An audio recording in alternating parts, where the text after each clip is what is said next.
Good morning. Seems like a lot of folks stayed out late, maybe, so we'll see as the crowd fills in and rolls in and coffee's pouring. But I'm excited to help kick off day 2, and I think it's an important part of the arc of the conversation and the idea that we're going from minerals to market and thinking not only about how do we create a robust and secure supply chain that's going to create the future of transportation, but also how do we succeed in implementation. If you aren't familiar with the EC, we started our work in 2008 and wrote the Electrification Roadmap, and it was really a foundational document that helped articulate the policies and actions that we need in order to hit that transportation electrification goal. We create real-world programs across the country, getting our hands dirty so we understand the real challenges and opportunities. At this point, we work at the local, state, and federal level.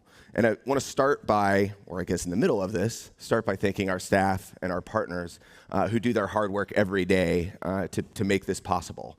That includes our ECBC partners, the Electrification Coalition Business Council. It includes the Electric Freight Consortium. We've just kicked off something called the Port Electrification Network. And these are all moments of convening where we bring partners together to help stimulate action and impact. So again, thank you to all of you for being such an important part of our work.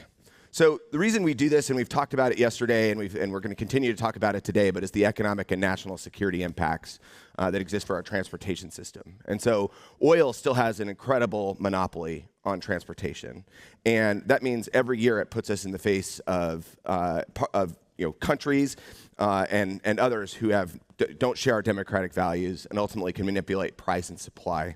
And so electrification really represents one of the best scalable alternatives for how we're going to reduce and basically remove that stranglehold and that monopoly on our transportation sector. In addition to that, transportation has also become the largest contributor to GHG emissions. Transportation is also one of the biggest impacts to our most vulnerable populations because of public health and the emissions that come from tailpipes.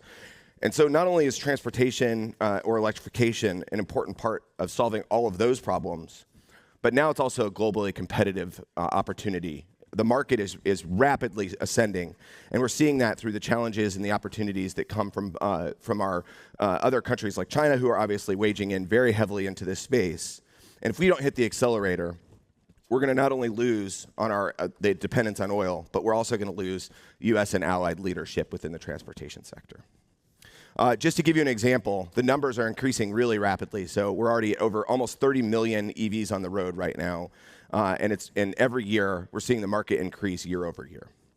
That isn't to say there aren't challenges. There are.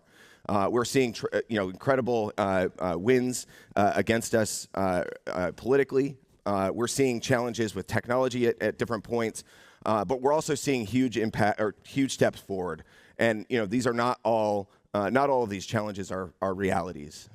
We're seeing impacts where we're starting to see the steps forward for the growth year over year. So just in the U.S. alone, in December in 2022, when we talk about the idea of maybe we're seeing lagging sales, just in 2022, we had a year over year increase of 30%. And I think that demonstrates that we're still seeing huge strides and huge steps forward with transportation electrification.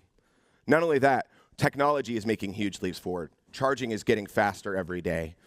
We're seeing ranges increase. And I would give you an example. My family, during the pandemic, we actually drove from Chapel Hill, North Carolina, where I live, in our EV, and we drove to Moab, Utah, so a round trip of 4,000 miles. And it was a seamless experience. The kids had a great time, and I think it demonstrates how far we've come and how capable the technology is. That being said, we also now have new generational level investments in the U.S. through the Inflation Reduction Act and the Bipartisan Infrastructure Law, and it's stimulating incredible action. It's reshoring and building manufacturing capacity in the Carolinas, which you'll hear shortly from Governor Cooper, but it's also stimulating action across the country. It's creating jobs. It's creating circular opportunities where we're getting set up to recycle this next generation of vehicles. And then it's also stimulating private sector investments at staggering levels.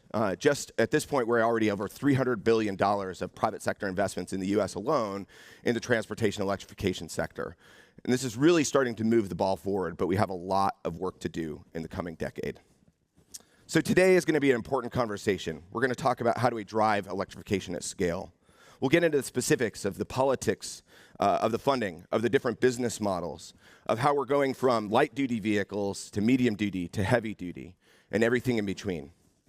we're going to talk about the policies and actions that we need to make this the decade of change for transportation.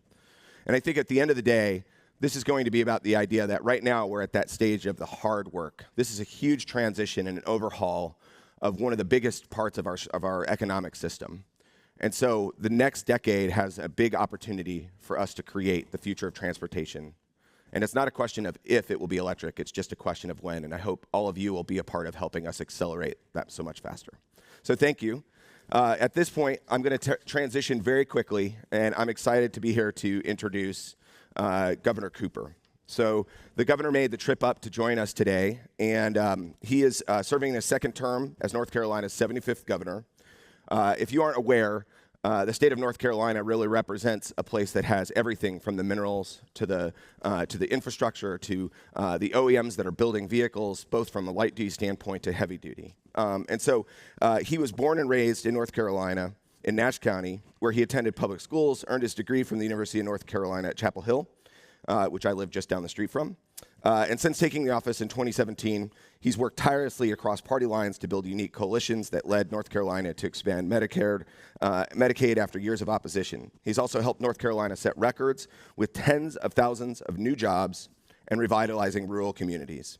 He's also taken strong action to fight climate change and make North Carolina a leader in the clean energy economy. And finally, Governor Cooper is focused on ensuring that North Carolinians have opportunities to grow and thrive, and that the state's best days are ahead. So please join me in welcoming Governor Cooper to the stage.